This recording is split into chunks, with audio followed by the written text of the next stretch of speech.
Olá pessoal, tudo bem? Hoje nós vamos dar início a um novo conteúdo, que é o realismo.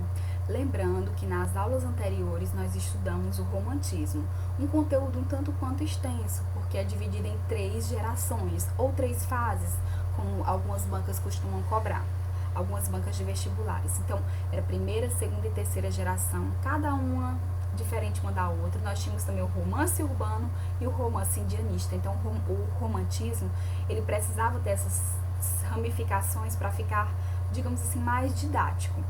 E hoje nós estaremos iniciando o realismo. O realismo é um conteúdo extremamente importante na literatura, costuma ser cobrado pelas bancas, pelos vestibulares, especialmente o Enem. E nessa aula de hoje nós vamos começar fazendo a análise dessa imagem, tendo em vista também que o Enem costuma cobrar as linguagens, linguagem verbal e não verbal, fazer essa intertextualidade com a literatura, com a obra de arte, uma tela, por exemplo. Aqui, gente, trouxe de início para vocês essa tela do Gustave Colbert. É uma tela que tem o próprio nome, ela já nos inspira, já nos remete ao que seria a temática da obra. Nós podemos observar que nós temos o quê? Moças peneirando trigo. E vai falar de quê? Que essas mulheres, elas estão submetidas ao trabalho braçal, totalmente opostas às mulheres lá do romantismo, que geralmente estavam o quê? Lendo livros, romances idealizados. Essas mulheres que quando chegava a idade de casar, elas iam para onde? Mesmo a Aurélia Camargo, não sendo rica no início da sua vida, quando ela ainda era muito pobre, ainda assim nós não encontramos essa descrição mais de um trabalho braçal, peneirando trigo, por exemplo, limpando uma casa. Ela estava o quê? Costurando, Estava a coser, estava a costurar e ia lá para a porta ia para a janela, ficar lá esperando ser cortejada, seguindo os padrões da época, porque era assim, quando as moças chegavam à idade de casar, elas tinham que estar ali, à espera dos seus pretendentes. Então, eu tinha mulheres que eram colocadas assim na segunda geração, como um anjo, um ser angelical, intocável. Aí você vai lembrar, mas na terceira geração, Castro Alves falou de uma mulher que era tocável, que era um relacionamento que já se concretizava, mas ainda assim essa mulher era vista como um ser colocado aí como um ser esplêndido, como um ser belíssimo, e a gente já idealizava suas vestimentas, a delicadeza do seu corpo. Aqui nós temos mulheres que, observem, vou até colocar o mouse aqui no rosto, olha o semblante dessa personagem, cansaço, tristeza, e a gente vai lembrar aí do determinismo, é como se não houvesse possibilidade de ascender socialmente. Então, uma vida, digamos assim, fadada aí ao digamos assim, fracasso socialmente falando, E o trabalho braçal, o cansaço, é o que a arte vai dizer no realismo, que a vida é assim, que aquelas mulheres que estão lá lendo seus livros, tendo aula de piano e de francês, elas representam apenas uma ínfima parcela da sociedade, e o que a gente vai ter de real, que representa a grande massa, são essas mulheres que vivem nessas condições, tá? Então a gente já está entendendo aqui que no romantismo eu vou ter que o próprio nome já diz, um cenário real. São os quebradores de pedra, são homens que estão ali na pedreira trabalhando, aquelas pessoas que têm que transpirar excessivamente para conseguir o pão de cada dia. Então é isso que a gente vai falar agora. No Brasil, qual é a obra de arte que vai dar início a essa corrente? Memórias póstumas de Brás Cubas, como bem está colocado aí no slide de vocês. Em 1881, o escritor Machado de Assis, que também escreveu obras que da escola literária Romantismo, ele vai escrever uma obra que vai chocar a sociedade, que ela vai ser totalmente diferente de tudo aquilo que ele já havia escrito. Quando eu li Helena, que é uma obra do Romantismo, uma obra do Machado, do Romantismo, quando eu li Helena, que era o típico romance, aquele romance idealizado que eu já expliquei, que romance romântico não é redundância, não é repetição, mas é uma categoria a qual o romance se enquadra. Quando eu li aquele romance idealizado, aquele romance romântico do Machado, em Helena, que eu li Memórias Póstumas pela primeira vez, é como se você acreditasse, são 2 escritores diferentes.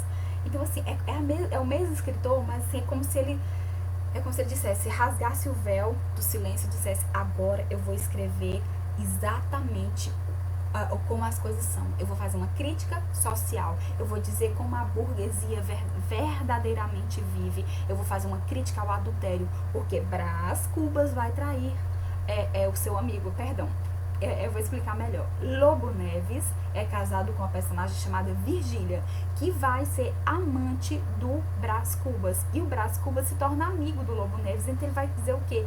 Que o casamento não é aquela célula núcleo, como o clero colocava. É uma célula núcleo da sociedade, que só pode ser terminado lá no fim da sua vida, até que a morte os separe. Aí o que é que a obra vai dizer? O Eurico vai dizer o quê? Pode até ser que seja até que a morte os separe, mas enquanto a morte não os separa, muitas coisas aconteciam, inclusive o adultério. Então ele vai fazer uma análise psicológica das personagens.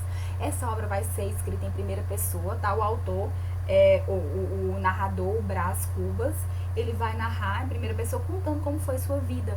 E aí o que vai chocar? Né? Qual vai ser o grande choque da época para a obra? Porque ele vai ser o quê? Um autor defunto, é um homem que morreu e depois decidiu ressuscitar para contar como foi a sua vida. Então ele vai estar além, né? Ele vai estar numa outra situação que não se preocuparia mais com os julgamentos da crítica social. Os leitores, é como se ele dissesse, quando as pessoas forem ler minha obra, eu já vou estar morto, né? O Brás Cubas pensava, já está morto mesmo, não tô nem aí para o que eles vão pensar. É como se ele dissesse assim, tá bom? E ele diz assim, tá? Ele vai dizer isso mesmo, que ele tá maneiro, já morreu mesmo. Aí ele fala assim, eu vou escrever um livro, porque na eternidade aqui tá tão monótono, não tenho nada melhor para fazer, eu vou escrever um livro. É basicamente assim, essa ironia. Gravem essa informação, ironia machadiana, tá? Objetividade. O que eu tinha no romantismo? Subjetividade, eu tinha que preencher as lacunas, eu tinha que fazer as inferências, eu tinha que deduzir. Aqui não, eu não preciso disso. Aqui ele vai dizer as coisas exatamente como elas são. Se tem traição, vai ser dita. Com exceção de Dom Casmurro, que ele vai deixar a cargo do leitor fazer os seus próprios julgamentos. Então ele já te coloca numa situação, ele coloca o leitor não mais como um ser, digamos assim, que não tem um papel tão importante na narrativa. No realismo de Machado de Assis, o próprio Brás Cubas, ele dialoga, ele reclama com o leitor, ele diz que tu tens pressa, leitor, eu não tenho pressa, ele diz, ele se compara a um bêbado, ele vai dizer que eu sou como, a minha obra é como um bêbado, ela levanta, cai, balança, mas não cai, ele vai dizer que ele não tem pressa, e ele pode escrever da forma como ele quiser, rompendo com a literatura, com a narrativa linear. Ele vai começar pelo final, ele começa a contar uma história, um determinado capítulo lá, ele começa a contar algo, ele quebra a expectativa e começa a falar de outra coisa que não tem nada a ver dentro daquele contexto propositalmente. Então, assim, ele vai ser um grande inovador com as suas memórias póstumas de Brás Cubas, tá? Então, gente, vamos lembrar aqui dessa trilogia. Memórias Póstumas de Brás Cubas. Quando eu falo em trilogia, eu sei que vocês podem estar lembrando das trilogias estudadas anteriormente. Romance urbano, era o Guarani, o Birajara e Iracema. Outra trilogia, romance indianista, essa trilogia do José de Alencar. Outra trilogia do José de Alencar, no romance urbano, Diva, vamos colocar na ordem, né? Lucíula, Senhora e Diva, trilogia do romance urbano. E aqui no realismo nós vamos ter com Machado de Assis uma trilogia também de obras realistas, que são elas Memórias Póstumas de Brás Cubas, narrada em primeira pessoa, Quincas Borba, que eu vou já explicar a tese ao vencedor as batatas, e Dom Casmurro, que também é narrado em primeira pessoa, que vai ter o enigma da traição. Na primeira eu tenho a traição explícita. Em Dom Casmurro, na terceira, eu vou ter o quê? Eu vou deixar a cargo do leitor fazer os seus próprios julgamentos. Então, o leitor é extremamente participativo nas narrativas realistas do Machado, tá bom? Então, gente, eu vou só explicar aqui essa questão da obra Quincas Borba, porque mais à frente eu vou detalhar Memórias Póstumas de Brás Cubas. É uma obra que nós já estudamos, né? Estudamos na sala de aula presencialmente e na aula do pré-ENEM, e eu vou fazer, nós já fizemos exercícios inclusive também sobre essa obra, mas aí eu vou fazer uma análise mais explícita, falando e ressaltando as características do realismo dentro da narrativa. Então, observem, aqui nessa obra, entre muitos personagens, eu vou ter um chamado Quincas Borba. Quincas é amigo do Brás Cubas. E o que acontece? Ele é rico, ele estudou com ele, estudou em bons colégios, nos colégios mais bem frequentados lá do Rio de Janeiro, né? E aí o que acontece? Em determinado momento, Quincas Borba vai ficar pobre e vai virar mendigo. E aí ele tá lá na rua mendigando e ele vai encontrar com o Brás, né? O Brás vai chegar de viagem, vai voltar da Europa e ele vai encontrar com o Brás e o Brás sente repulsa. Repulsa. Quando ele olha o amigo que era uma pessoa rica, numa situação daquela de pobreza, ele vai sentir aquela rejeição. E vai acontecer uma cena bem peculiar. O Quincas vai roubar o relógio do Brás Cubas. E aí quando ele é furtado, quando ele se dá conta que ele vai olhar as horas, que ele percebe que o Quincas roubou seu relógio, ele vai almoçar e ele diz que tá super enfadado. E não é porque a comida estava insípida, não é porque a comida não tinha sabor, mas é porque ele estava imaginando aquela situação a qual o amigo estava enfrentando, o ex-amigo estava enfrentando, que estava na pobreza e na miséria sendo mendigo. E aí ele vai sentir uma repulsa em relação a isso.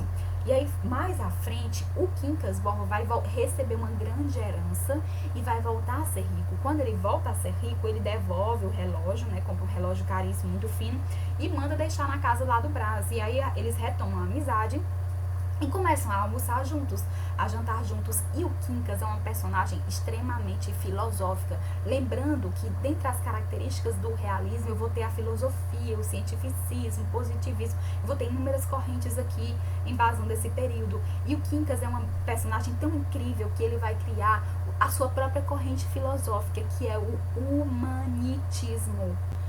E aí, o que seria? Eu vou explicar bem brevemente, bem de forma didática. Imagina o que é o humanitismo. Imagina que eu tenho eu vou usar o nome tribos, tá? Tribos. Poderia ser 2 exércitos, mas eu vou usar o nome tribos. Imagina que eu tenho 2 tribos inimigas. Ou 2 exércitos, né? 2 exércitos inimigos. Vou usar o nome tribos, que é baixo melhor. E aí, eles estão lutando há vários dias, estão lá no campo de guerra, tá lutando há vários dias na guerra. Chega um ponto que eles já estão cansados e famintos, eles já estão debilitados mesmo. E aí, próximo àquele campo de guerra, existe um campo, uma plantação de batatas. E o que acontece? Aquela quantidade de batatas que está ali, ela só é suficiente para saciar e nutrir um grupo das tribos. Ou é o grupo da tribo A, ou o grupo da tribo B. Se forem, digamos assim, se eles decidissem, não, gente, vamos fazer o seguinte, vamos selar paz entre as 2 tribos, vamos pegar aquelas batatas que estão ali no campo, vamos dividir para nós todos aqui, vamos comer. O que é que o humanitismo do Quincas vai dizer? Que não, aquela quantidade de batatas ali, ela não é suficiente para alimentar as 2 tribos. Se assim acontecesse, eles ficariam, eles não seriam nutridos, e ficariam fracos. Pouco tempo depois, as 2 tribos morreriam. Então, assim, não ia sobrar ninguém. Então, o que é que teria que acontecer, de acordo com a filosofia deles? Teriam que lutar as 2 tribos, para quem vencer, teria o direito de ir lá no campo de batatas, pegar as batatas e toda a tribo ali se alimentar das batatas, se fortalecendo. Então, assim, esse exército, essa tribo estaria fortalecida, porque havia vencido a tribo inimiga e teria o direito de quê? De receber as batatas. Por isso, a tese, a frase, ao vencedor, as batatas. E aí eles dizem que, assim, estando nutridos, haveria uma serra, um monte, eles estariam nutridos de batata, estariam fortes, e aí eles teriam condições físicas, tendo vencido os inimigos, não teriam mais nenhum oponente, de conseguir estar nutridos de batata, subir uma serra, e após essa serra, essa região, encontrariam um campo bem maior de batatas. Gente, isso é filosofia pura, tá? Então, assim, a batatas é uma metáfora, tá? Você tenta imaginar aí, ela se enquadra em inúmeros campos aí das correntes filosóficas. Então, assim, o Machado é incrível, ele criou até mesmo uma corrente filosófica, uma personagem dele, né? Criou o humanitismo, maravilhoso, brilhante. Então, no contexto histórico, o que está acontecendo aqui? Está acontecendo, segundo a Revolução Industrial, cientificismo, é isso, é o socialismo científico, positivismo, evolucionismo, daqui a pouco eu falo mais sobre eles, o determinismo, vamos encontrar muito, sobretudo no naturalismo, também no realismo e naturalismo a gente vai encontrar o determinismo, consequência da Guerra do Paraguai, libertação dos escravos. Então, se eu tenho a libertação dos escravos, eu vou ter o que também? O fenômeno da imigração, né? Os imigrantes adentrando aqui, os italianos e de outras nacionalidades também, fim da monarquia e proclamação da república. Então, o que eu vou ter aqui? Dentro da corrente do positivismo, o Auguste Comte ele vai dizer que só importava as coisas que poderiam ser medidas e comprovadas, provadas por meio da ciência. O achismo, que a gente vai chamar muitas vezes de aquele conhecimento empírico, aquele senso comum, tá? O senso comum não prova mais, o senso comum não tem valor científico, então ele não vai ser importante, tá? Então aqui nós vamos ter o positivismo, que a ciência, todos os fenômenos deveriam ser explicados por meio da ciência, e não por achismo, não por senso comum. E a teoria de Charles Darwin, que vai falar do processo de seleção natural, a evolução da espécie, a questão da sobrevivência, o mais forte e mais apto em relação ao mais fraco. Lembra o que? Aí você vai lembrar, ó, isso aí tem a ver com o humanitismo do Quincas Borges. Sim, aquela tribo que é mais forte, que é mais apta, ela vai vencer a tribo que é mais fraca, ela vai vencer o exército que é mais fraco e vai ter o direito de comer as batatas. Então, assim, são correntes, eu trouxe essa corrente para dentro do humanitismo, tá? Mas você vai levar para outras correntes também, sobretudo dentro das obras de literatura. O determinismo, que vai falar aqui a questão tantos fatores de raça e hereditariedade, o meio, o momento histórico. Segundo ele, o homem era produto do meio que vivia. Então, assim, a gente vai encontrar muito também essa questão aqui em O Cortiço, do Aloysio de Azevedo, né, que é o naturalismo. A gente vai estudar, assim, eu vou separar essa aula, quando a gente terminar o realismo, a gente já vai adentrar ao romantismo. Então, guarde essas informações, porque dentro do Cortiço, a gente vai se embasar no determinismo, tá? No momento em que a gente vai entender aqui que o homem, ele é produto do meio em que ele vive. Então, aqui a gente vai lembrando que o naturalismo é uma corrente também do realismo, tá?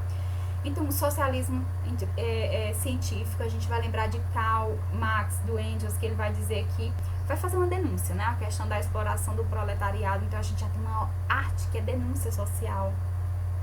Experimentalismo, né? Tudo com base científica, né? A medicina, o processo de observar e investigar para poder provar as coisas. Ele vai demonstrar a importância da fisiologia no comportamento humano. Então, gente, isso aqui vai ser o quê? Vão ser, de certa forma, os panos de fundo do realismo. São características: predomínio da razão sobre a emoção. Razão, realismo. Emoção, romantismo. Objetividade, realismo. Subjetividade, romantismo. Observação, análise e denúncia dos males sociais. Criação do romance de análise. O próprio realismo é um romance de análise. Aceitação de determinismos, tá? A gente vai saber, muitos personagens do Memórias Póstumas, a gente vai encontrar o determinismo aqui, que eles são determinados a viver daquela forma, é como se eles não tivessem a possibilidade de ascender socialmente, tá? E agora vamos adentrar no campo literário, gente. Mundialmente, falando assim em termos de Europa, aonde foi que o realismo surgiu e qual foi a obra que deu início para fazer intertextualidade? Se tu pegar uma questão que vai cobrar isso de ti, a entender qual foi a primeira escola, qual foi a primeira obra que vai dar início à literatura, qual foi o principal tema, aí você vai entender que na França teve um tema, em Portugal teve um tema e no Brasil seguiu o mesmo tema, tá? Importante entender isso. Nós vamos ter na França a obra Madame Bovary, de Gustave Flaubert. Gustave Flaubert vai criar, gente, uma obra que, assim, ela foi considerada a obra que vai dar início ao realismo na Europa, que é Madame Bovary. Emma Bovary, ela vai ser a personagem, gente, que ela vai mudar toda a forma de escrever romance, mudou completamente depois de Madame Bovary, depois dessa obra. Interessante que o Flaubert, ele não aceitava que estava escrevendo uma obra realista. Essa obra sofreu inúmeras polêmicas, ele foi parar nos tribunais.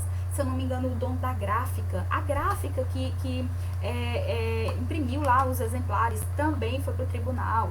As pessoas, gente, escreveram inúmeros artigos nos jornais falando que aquela obra, ela era corrompia a sociedade, era uma obra que não tinha nada de bom. Eu sei que, gente, chamou tanto, foi proibido. E aí você sabe que quando uma obra é proibida, o que acontece? Todo mundo quer ler, não é assim que acontece? Mas, assim, a grande crítica literária vai dizer que a obra, que Madame Bovary, ela teve esse esplêndido, esse grande sucesso, não somente por causa dessa proibição de ter questão de tribunal, de justiça, mas é porque ela mudou a forma de escrever um romance. Dizem que nas biografias aí do Flaubert que ele passou 5 anos escrevendo essa obra, então assim, ele escrevia, ele passava dias e dias num capítulo só, às vezes ele rasgava, jogava fora e reescrevia, então assim, dá pra entender que teve um grande cuidado em escrever aí. Eu não vou adentrar a biografia do Flaubert, mas quem tiver a curiosidade de estudar um pouco da biografia dele, tem aí na internet, tem acesso pra vocês, tá? Então, vou adentrar um pouco a narrativa aqui. Emma, vou chamar de Emma Bovary, era uma jovem da sociedade, da elite. Ela vai casar com um homem, uma espécie de médico nos dias de hoje.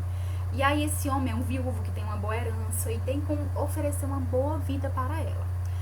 Emma era uma grande leitora de romances idealizados. Sabe aqueles romances lá do romantismo? Emma lia. O grande público leitor é mulher, né? Ela lia e aí ela se deparava com o quê? Ela se deparava com aquelas narrativas que os homens vinham em cavalos brancos, que eram príncipes encantados, que levavam as mulheres para a beira do lago, para contar histórias que ele tinha desbravado o horizonte, sabe? Ela criava essa imagem que não existe, porque nós estamos no mundo real, e essas histórias que têm sempre um final feliz, elas fazem parte de romances idealizados, elas não correspondem à realidade. E aí o que acontece? Essa menina, essa Emma, de tanto ela ler isso, a mente dela ficou impregnada do romantismo idealizado. E ela achava que quando se casasse, ela ia ter uma vida tão feliz quanto aquela vida dos romances. E o que ela se depara aí, gente? O cotidiano dela vai ser totalmente enfadono, monótono. O tédio, ela vai estar tão entediada que ela não encontra refúgio para isso. E aí, onde é que ela vai encontrar refúgio? Gente, ela vai começar a comprar. Consumismo exacerbado, essa menina vai começar a comprar. O marido, muitas vezes escondido no marido mesmo, começa a comprar roupas. E aí tem um homem, um personagem lá na narrativa, que ele é um vendedor assim, que ele atende na residência. E ele leva tecidos finos, ele leva joias, ele leva bugiganga, ele leva tudo para ela. E como a vida dela é entediante, ela tá num tédio total, que ela começa a comprar para tentar saciar aquele prazer, saciar aquela lacuna da vida dela que não é preenchida, e ela começa a comprar coisas. E aí o que acontece? Não para por aí, ela começa a se envolver com amantes. A vida dela, o casamento dela, ela não suporta o marido. O marido é apaixonado por ela, mas ela não suporta aquela vidinha sem sal que ela tá tendo. Porque ela tá esperando aquela vida cheia de emoções e aventuras, que não existe. E ela vai encontrar uns amantes. E aí esses amantes dela são terríveis, porque eles não dão a mínima pra ela, não dão a mínima, eles usam ela, em outras palavras. Quando eles se cansam dela, o que acontece? Eles se cansaram dela, eles vão simplesmente embora. E aí quando ela é abandonada, quando ela se depara com esse sentimento de abandono por parte dos amantes, isso, detalhe, nas dívidas dela, ela não compra nada, não é só pra ela compra muita coisa pros amantes. Ela quer conquistar esses homens a qualquer custo, ela compra presentes caros. E o pior de tudo, gente, sabe o que acontece? Imagina que ela comprou lá aquele presente caro pra ele, comprou aquele presente caro, e aí ela tá lá toda feliz a entregar o presente pro amante. Aí o amante recebe o presente, ai que legal, adorei. Na hora que ela vai embora, ele fala, que horror, que mau gosto, eu nunca vou usar isso. Aí joga lá na gaveta. Então, assim, é horrível, porque assim, ela vai gastando, ela vai chegar numa dívida impagável. E amantes, quando um amante vai embora, tem um amante que abandona ela, vai ficar acamada, e aí ela fica arrasada e começa a comprar mais. E aí vai ter um momento, gente, que eu acho assim, é o pior momento assim, do caráter da Emma. Ela fica grávida e ela começa a sonhar, gente, com a criança. E ela quer um menino, ela quer um homem, ela quer um varão, ela quer que seja homem. E o que acontece? Nasce uma menina. Quando essa criança nasce, ela rejeita a criança completamente. Naquele tempo, tinha aquelas amas de leite. Era comum as famílias ricas mandar a criança pra morar com a ama de leite. Quando a menina fizesse 1 ano, vinha pra casa. Gente, ela rejeita essa criança de uma forma, assim, horrível. Horrível mesmo. Então, assim, o caráter dela não era só trair o marido, ela também era uma péssima mãe. E, assim, era inadimplente também, porque não pagava as contas. Então, é assim, aí o que acontece? Ela vai rejeitar a criança, e o marido cego, apaixonado por ela, ele não vê as coisas, ele não vê nada. Ele quer esfregar assim na cara dele. Dá vontade de mandar um bilhete, né? Porque era moda mandar bilhete. Sua mulher está ali, tá indo, mas ninguém mandou, né? Então, assim, o que acontece? Ela vai mostrar essa falha de caráter e depois ela vai arranjar o quê? Outro amante. E esse outro amante não é diferente, gente. Ele vai passar um tempo com ela até que ele se cansa dela e abandona ela de novo. Até que chega um momento, gente, que eu vou dar spoiler, que ela não tem mais saída, sabe? A vida dela tá terrível e ela tá endividada e os amantes abandonaram ela e ela não encontra na vida aquele romance que ela encontrou nos livros. E ela vai ter um final trágico e não vou dizer o que foi. Leiam ou, enfim, procurem mais informações dela. Porque senão perde a graça, né, se contar o final. Então, gente, é um antirromantismo. Rompimento com a forma de expressar. Lá a escola é um rompimento com o romantismo. Qual é o tema principal aí? Traição. Gente, uma mulher, a personagem principal, uma madame, uma mulher da elite, né, francesa, traindo o marido. E o marido, gente, ele era colocado como aquele homem que todo mundo da rua, todo mundo da cidade dá respeito. Ele é um homem que tem respeito, um homem respeitadíssimo. E ela está manchando o nome daquela família, fazendo aquelas atitudes, comprando, não pagando, se endividando e cheia de amantes. Então, assim, é exatamente isso que vai ser colocado à tona. A forma do que? Do caráter da elite, da burguesia, os nobres, a vida suja por trás dessas grandes mansões, essas grandes casas. Então, o que? A gente vai ter uma imagem totalmente objetiva, é a vida real. Então a gente vai ter uma crítica direta. E a crítica ao catolicismo, assim, vai ser colocada, digamos assim, como o casamento, que é uma célula núcleo ali, colocada pela igreja, como a festa do casamento, tudo. E isso vai ser esse paradigma aí vai ser quebrado, tá bom? Pronto, gente. A gente vai ter 3 nomes muito importantes aí na literatura europeia, que é o Gustave Flaubert, o Eça de Queiroz, que é um escritor português, e o Charles Dickens. 3 grandes escritores, diga-se de passagem, né? E dessa forma o realismo aqui vai surgir aqui no Brasil em meio a esse contexto, que seria o quê? Revolução Industrial, o catolicismo vai estar cada vez mais em alta, como eu falei, o segundo reinado de Dom Pedro, ou seja, o final do Império, e a criação da proclamação da República. Isso aqui vai ser os acontecimentos que surgiram no Brasil. Na Europa nós tínhamos essas obras, né? Que vão, esses 3 nomes, grandes escritores com suas grandes obras. E aí a gente fica imaginando, então, nessas obras, o que é que a gente vai encontrar? A gente vai encontrar traição, vamos. Inclusive, daqui a pouco eu vou falar um pouquinho do Eça de Queiroz. Eu vou falar logo sobre o Eça de Queiroz para a gente fechar aqui a questão das literaturas, digamos assim, das literaturas europeias, tá? O Eça de Queiroz, deixa eu voltar aqui para ele. Eça de Queiroz é um escritor português. E eu vou falar especificamente de um livro dele, que é o Primo Basílio. O Primo Basílio é uma obra realista. E o que é que a gente vai encontrar nessa narrativa, nessa história? A questão da infidelidade, o adultério. Nós vamos ter aí uma família, que seria o Jorge e a Luísa. Jorge e Luísa, eles são um casal perfeito, tá? Eles têm aqui um casal perfeito, que vivem o marido, né, tem um bom cargo, o Jorge tem um cargo muito importante, e aí ele vive viajando por causa disso. Então já tem o quê? Uma esposa e um marido ausente. Já um campo bem propício aí pro mal. E aí o que é que aconteceu aí? Quando a Luísa, imagine, eu vou lembrar, tédio, a mesma coisa, Luísa não tem o que fazer em casa. Por quê? Porque ela não trabalha fora, lógico, ela é uma dondoca, ela tá em casa, ela tem sempre tudo ao seu alcance, ela tem casacos de pele, ela tem roupas caras, ela tem joias, e aí o marido faz tudo o que ela quer, e aí em casa ela tem uma governanta, tem uma empregada em casa, que essa empregada vai se chamar Juliana. Juliana vai ser a personagem assim, nessa narrativa. Então imagine só, o Jorge, que é o marido, de vez em quando tem que trabalhar, tem que viajar, por causa do grande cargo que ele ocupa na sociedade. E aí esse cargo público que ele tem que viajar, quem chega de viagem o Primo Basílio. Basílio vai representar aquele homem viajado, aquele homem experiente nas questões amorosas. E aí ele vai chegar de viagem e vai visitar a Luísa. Quando ele vai visitar a Luísa, eles eram namoradinhos na infância, sabe? Eles tinham aquela paquerinha de primos e tudo, mas o Basílio nunca deu muita atenção assim pra Luísa. Quando ele vai ver Luísa, ele vai dizer: ai, prima, como você tá mais bonita, tá mais mulher, né? Agora que você já tá casada e tudo. E ele não vai dar a mínima de importância pro marido dela. Mas enquanto o marido dela tá viajando, o que aconteceu?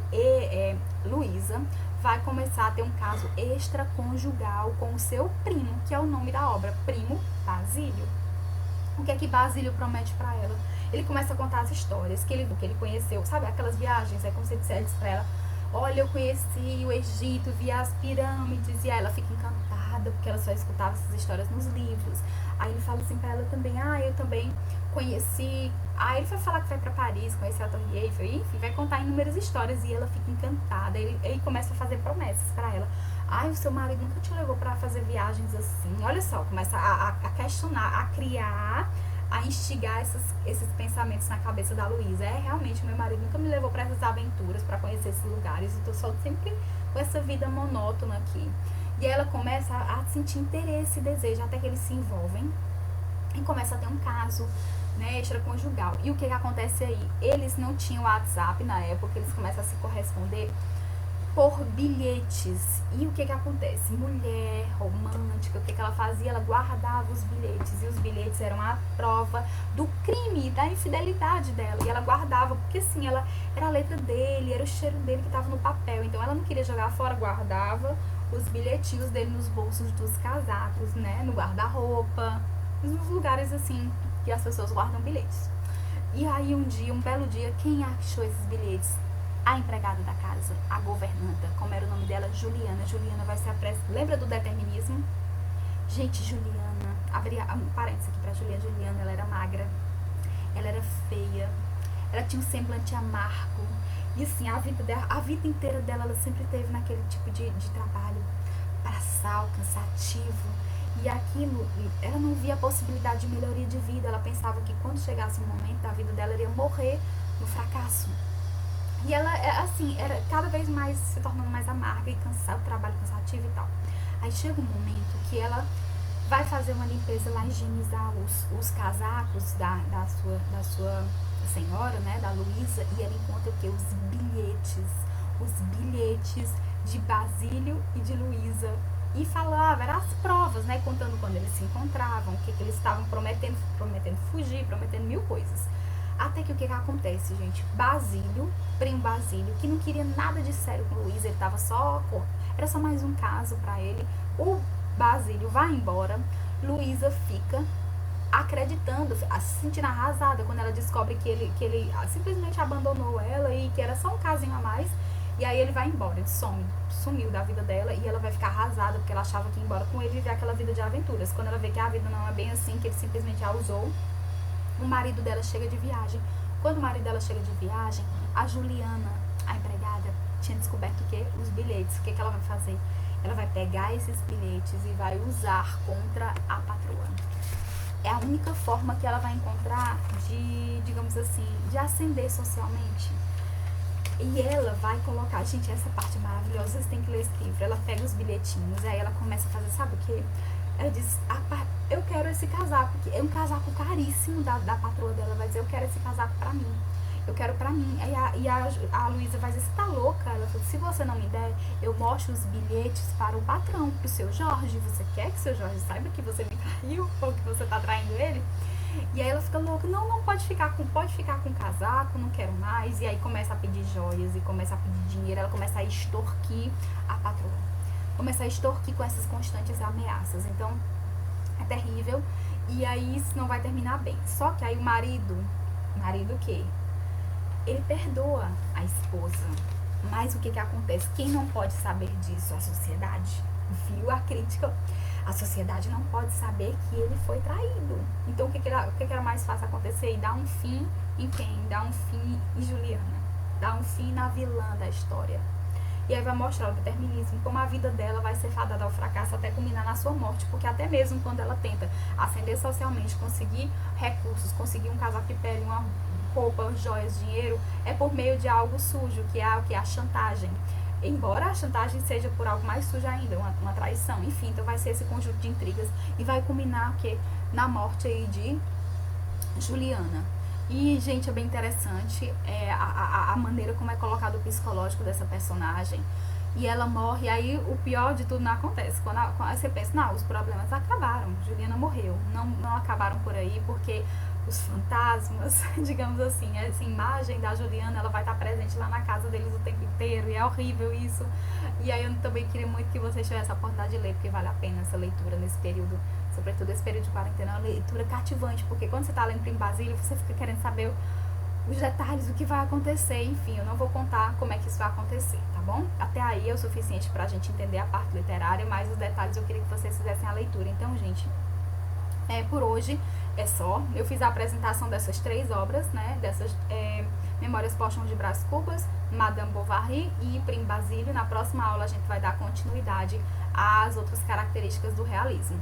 Até a próxima aula.